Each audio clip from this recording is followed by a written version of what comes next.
So now let's take a deeper look at subnetting and see if we can find out our number of subnets, our number of hosts, and use our math here and actually break it down into the binary.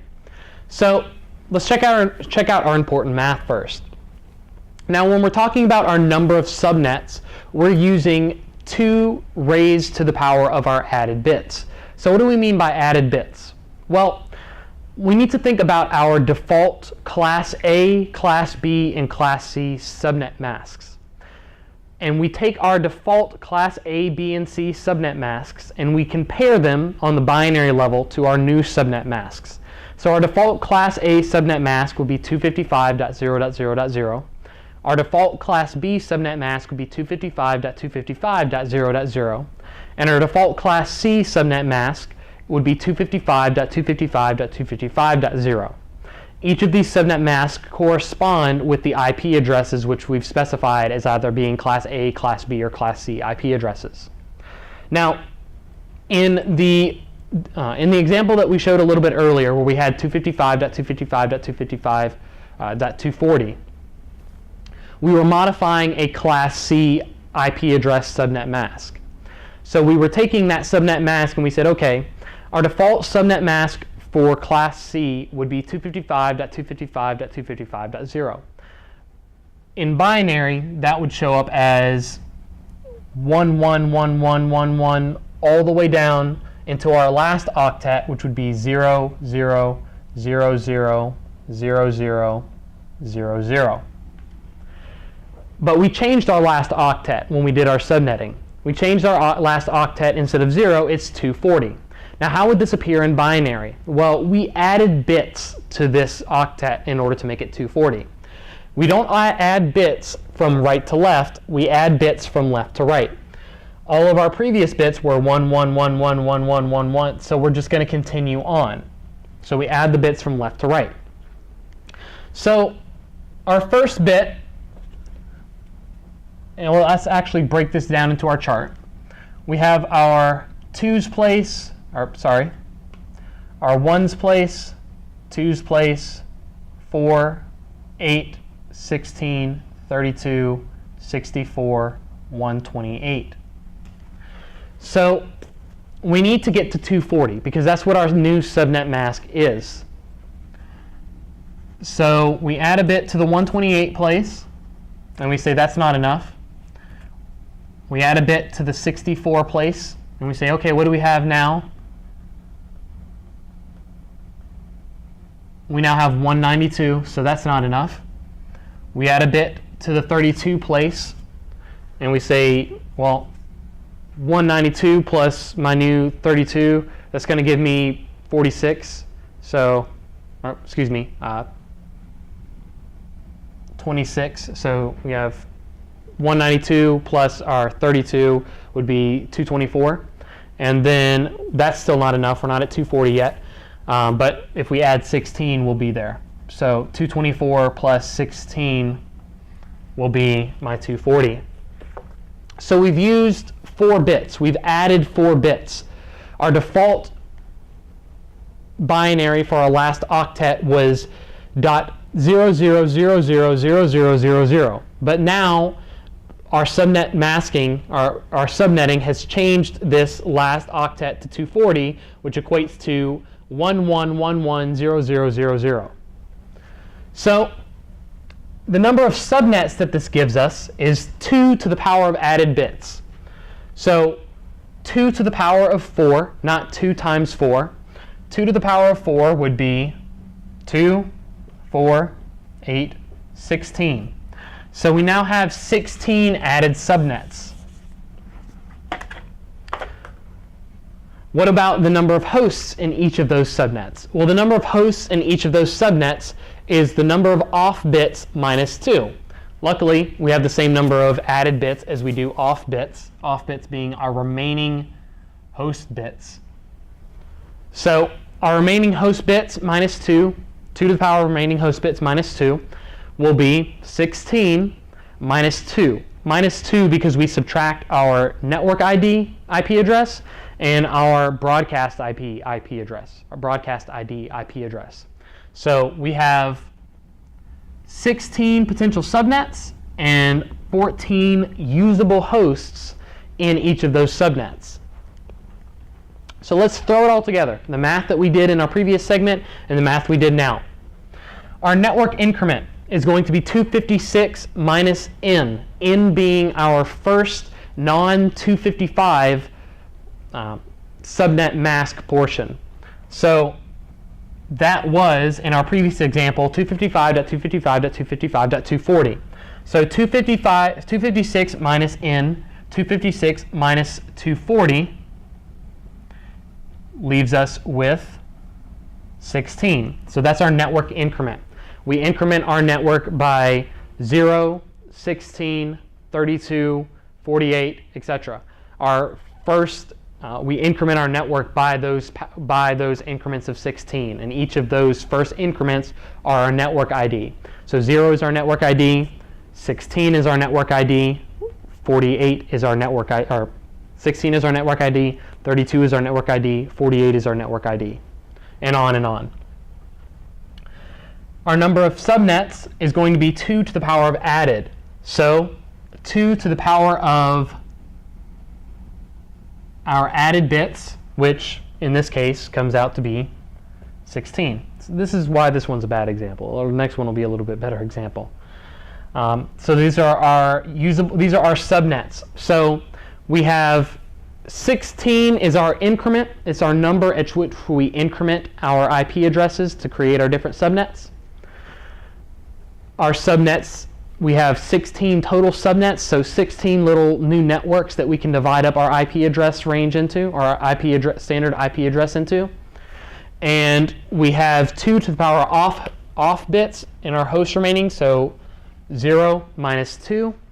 So in each of our segments, we have 14 usable hosts. So we can have no more than 14 devices which have IP addresses in each of those subnets.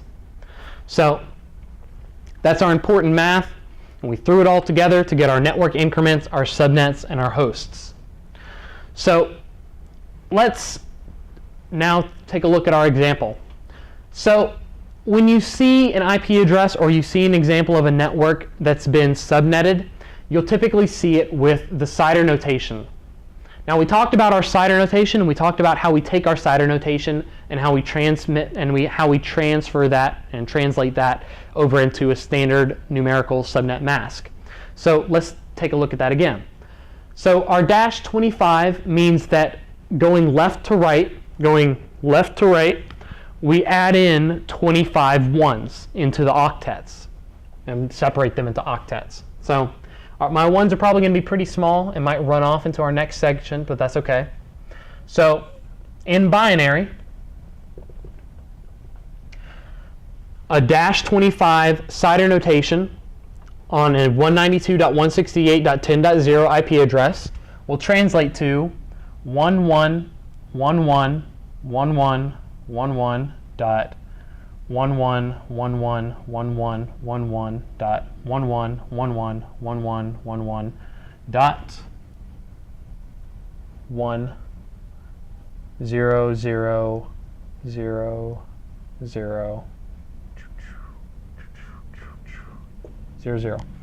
So each of these sections are octets. We've talked about how our octets work with our IP addresses. And we have 8, 16, 24, and 25 ones. And then the rest are zeros. Now, how do we translate this into our non-binary subnet mask? Well, when we have all ones in an octet, we automatically know that that's 255. All ones in an octet is 255, just like all zeros in an octet is 0. So 255.255.255 dot. Now we need to break out our little chart. Our last octet, let's write it a little bit bigger. And not over here. So our last octet is 1, 0, 0, 0, 0, 0, 0, 0. That's our last octet. So how do we find out what number that equals? Because it's not all ones. We break it out into our chart. and we increment the lowest. This binary digit is either a 0 or a 1.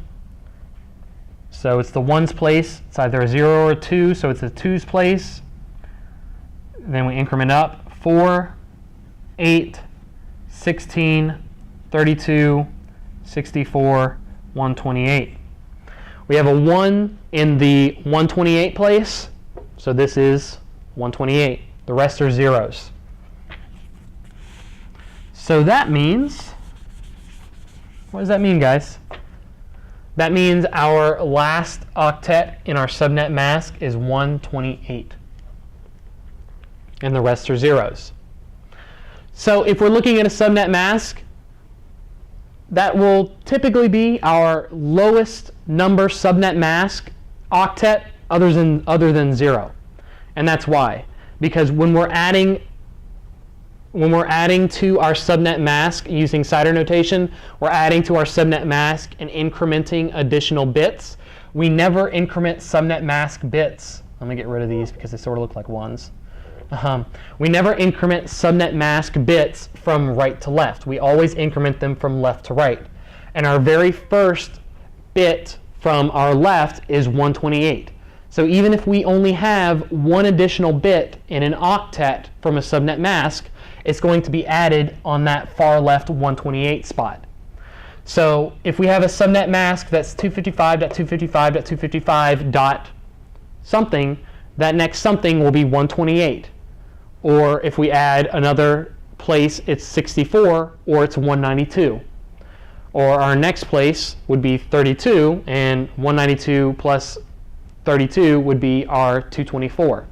So our subnet mask, when we're doing subnetting, can't just be any random number. We can't have 225.225.225.36 or 37 or 50 because that doesn't work. So we have to know the binary to understand why that is. And the reason is because we're going left to right on our octets. Okay, so we have our IP address, or we have our standard, not our IP address, but we have our first network ID, 192.168.10.0. We have our CIDR notation, which is /25. We translated our CIDR notation into binary, which is all ones and then a single one in the last octet.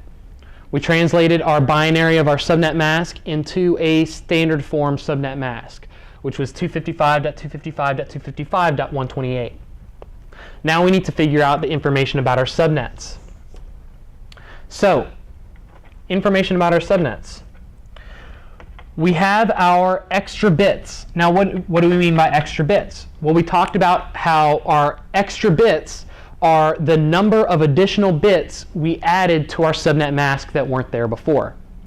So CIDR notation makes it easy for us. If we see a -25, we just have to work, we only have to work forward from that point. We can translate it directly into binary and then create our subnet mask.